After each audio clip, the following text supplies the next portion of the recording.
So I was a member of a fairly large curatorial team that was a partnership between the Virginia Museum of History and Culture and the Jamestown-Yorktown Foundation.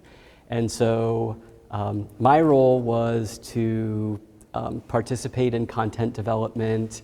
I did review every word that is on the walls here. I helped select objects. I sort of oversaw part of the installation here. So my role is multifaceted, but I was really lucky to be able to be part of this project from the first meeting that we had to think about what kind of themes we would address and what our goals would be for an exhibit like this, to touch up paint on the screw on that case over there.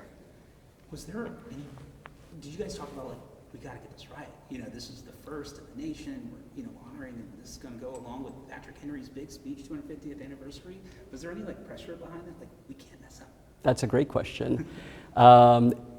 Every project that we do, we want to do obviously the best that we can. I think the stakes are high for our 250th, birthday. And I think by doing it right, we felt that the two things that we could do were to tell a whole story that included all Virginians. And the other thing that we could do right is help people reflect on how the founding is a legacy that everyone is a part of, every person in the United States is a part of, and that the revolution continues, after 1783 with the end of the American Revolutionary War. So those were the two major goals, and I think we were able to successfully achieve them. So being ingrained in Virginia's History Museum for the last almost 2 decades, I just had to say Thanks.